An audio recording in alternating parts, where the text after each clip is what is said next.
ကျွန်တော်တနေ့ကျွန်တော်တို့ကထပ်ပတ်မှာဆိုလို့ထပ်ပတ်မှာ9ရက်အလုပ်လုပ်ရောက်ရတယ်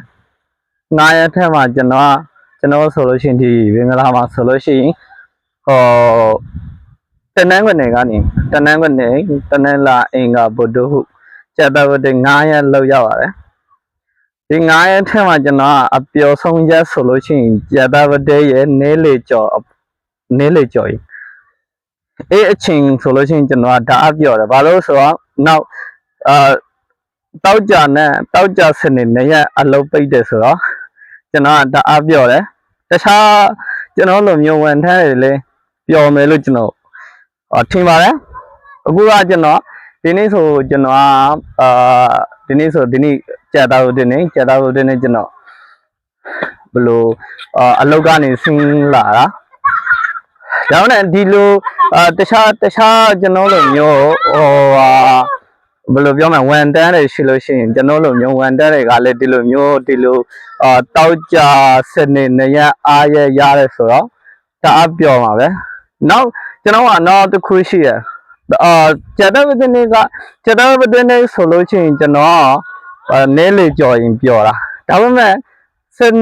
နေနေလေကြော်ရင်ကျွန်တော်ပြန်စိတ်မပျော်ဘူးဘာလို့ဆိုတော့မနက်မိုးလေးလို့ရှိရင်ပြန်ရုံသွားရမှာဆိုလို့အဲ့လိုမျိုးပဲကျွန်တော်ရဲ့တပတ်ကြော်တ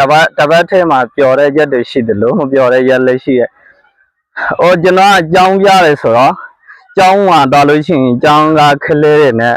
ပျော်တယ်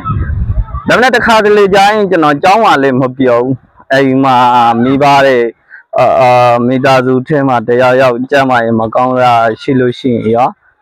နောက်တစ်ခုကိုမှကြမ်းမာရင်မကောင်းလို့ရှိရင်ရောကျွန်တော်ကတိတ်မပျော်ဘူးတခြားအလုပ်ကိစ္စတွေဆိုလို့ရှိရင်ကျွန်တော်ပျော်တယ်ဒီလိုပါပဲကျွန်တော်ကတပတ်ထဲမှာ9ရက်အလုပ်လုပ်တယ်9ရက်ထဲမှာတစ်လားလုံးတွေမှာအလုပ်လုပ်ပြီးသားသာရတာက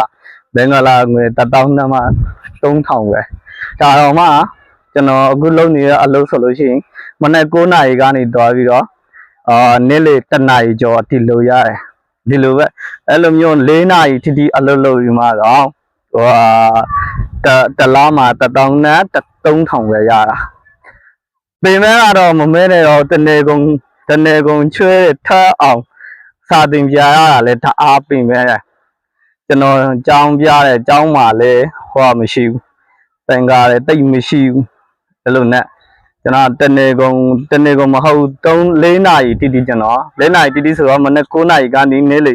1နာရီကျော်အထိစာပြရတာဒီလိုပဲအလုံးကျွန်တော်လိုမျိုးပဲကန်စားရမယ်လို့ကျွန်တော်ထင်ပါတယ်ဆလာမ်အလိုင်ကွမ်